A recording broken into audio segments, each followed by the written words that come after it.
Hey hi all welcome back to my channel.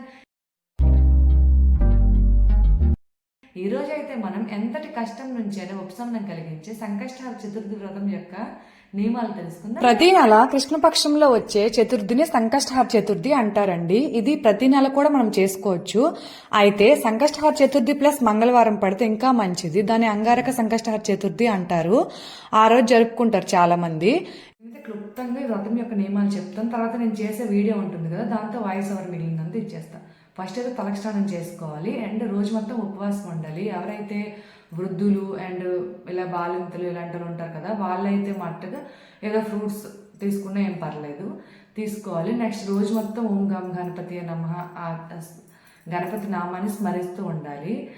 ఇంకా తెల్లవారి ముడుపు కట్టుకోవాలి. ఎందుకంటే ఈ మధ్యలో కూడా ఎలాంటి సాయంత్రం చేసే వ్రతం కదా ఇది, ఈ మధ్యలో కూడా ఎలాంటి ఆటంకాలు రాకూడదని చెప్పి తెల్లవారి ముడుపు కట్టుకొని ఈ వ్రతాన్ని ప్రారంభించాలి. ఇంకా సాయంత్రం చేసుకుంటాం కదా ఈ వ్రతము, చంద్రోదయం తర్వాతే వ్రతం మొదలు పెట్టుకొని చేసుకోవాలన్నమాట. అది నియమాలు క్లుప్తంగా. ఇవన్నీ వ్రతానికి కావాల్సిన వస్తువులండి. వీటిని దగ్గర పెట్టేసుకున్నాం అనుకోండి, వ్రత సమయంలో ఎలాంటి ఇబ్బంది ఉండదు. డిస్టర్బెన్స్ లాగా ఏమనిపించకుండా ప్రశాంతంగా చేసేసుకుంటాం. ఒకసారి ఇవన్నీ చూడండి. ఒకసారి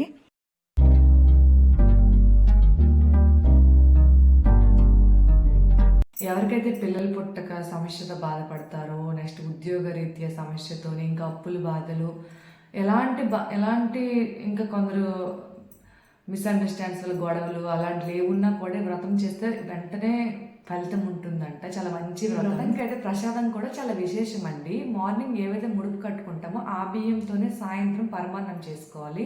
మోదకాలు ఖచ్చితంగా 21 మోదకాలు చేసుకోవాలి. లేకపోతే ఉండ్రాలనే 21 చేసుకోవాలి. 10 దానం ఇవ్వడానికి, 11 ప్రసాదం కింద మనం స్వీకరించడానికి. అది స్వామికి ప్రసాదం అయితే ఈ రెండే చేస్తుంటారు. అదే ఎవరైతే ఒక నెల చేయాలనుకుంటున్నారో ఆ రోజు ఏమంటే సాయంత్రం వాయినం ఇచ్చేసి, నెక్స్ట్ ఎవరైతే మన ఇంటికి అతిథులు వచ్చి ఉంటారో లేకపోతే బ్రాహ్మణులు వచ్చి ఉంటారో వాళ్ళకి ఆ మోదకాలు చేసి ఉంటాం కదా 21, దాంట్లో 10 వాళ్ళకి దానం ఇచ్చేసి మిగిలిన 11 ఏమంటే ప్రసాదం కింద మనం స్వీకరించాలన్నమాట. సరే, మరి నేనైతే ఏ విధంగా చేసుకున్నానో చూసేద్దాం రండి. సూర్యోదయానికి ముందే నిద్ర లేవాలి. నిద్ర లేచిన వెంటనే ఇలా నువ్వులు ఉంటాయి కదా, నల్ల నువ్వులు, మనం స్నానం చేసే నీటిలో వేసుకొని స్నానం చేసుకోవాలి. బాడీకి కూడా కొంచెం రబ్ చేసుకోవాలి.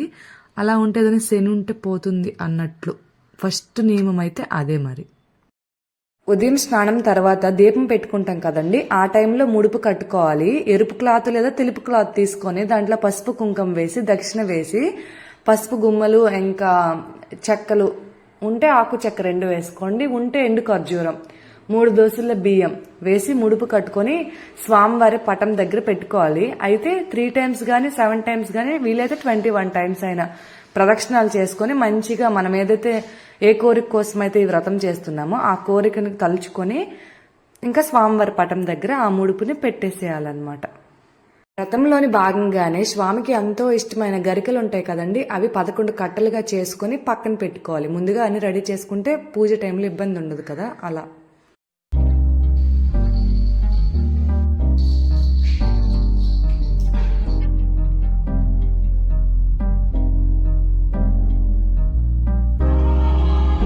ఇక్కడైతే నేను వినాయకుడి కోసం పూలదండను రెడీ చేస్తున్నానండి. ఉదయం ఉపాసం ఉంటాం కదా, ఆ టైంలోనే ఒక్కొక్క పని చేసుకుంటూ ఉంటే ఆ పూజ టైంకి అన్ని రెడీ అయిపోతాయి అన్నమాట. అదే విధంగా అన్ని ఒక తబుకులో పెట్టేసుకుంటున్నాను. ఇక్కడైతే నేను ప్రసాదం కోసం మోదకాలు ప్రిపేర్ చేస్తున్నానండి. లాస్ట్ టైం చేసేటప్పుడు ఉండ్రాలు చేసుకున్నాను. నాకు మోదకాలు రాదు, ఫస్ట్ టైం అండి. కానీ వినాయకుడికి ఎంతో ఇష్టం కదా, నేను అదే అనుకున్న, స్వామి మీకు ఎంతో ఇష్టం కదా, మంచిగా వచ్చేలా చూడండి అని. ఎంత బాగా వచ్చాయో నేనే సర్ప్రైజ్ అయిపోయాను. అఫ్ కోర్స్ ప్రసాదం అంటే బాగుంటుంది, కానీ ఫస్ట్ టైం కదా, అంత బాగా వచ్చేటప్పటికి ఎంత హ్యాపీ అయిపోయాను నేనైతే. అందుకే అంటారు కదా పెద్దోళ్ళు, ఏదైనా రాకపోతే భగవంతుడి పైన భారం వేసేయాలని. అలా అయింది. మార్నింగ్ ముడుపు కట్టుకున్నాం కదా, ఆ బియ్యంతో పరమాన్నం చేసుకున్నాను. ఇక్కడైతే నేను తోరాన్ని రెడీ చేసుకుంటున్నానండి. ఏ పూజ చేసేటప్పుడైనా తోరం ఖచ్చితంగా కట్టేసుకోవాలి కదా. తమలపాకుని చుట్టేసి దాని దారానికి పసుపు రాసుకుని దాన్ని కట్టేసుకోవడమేనండి.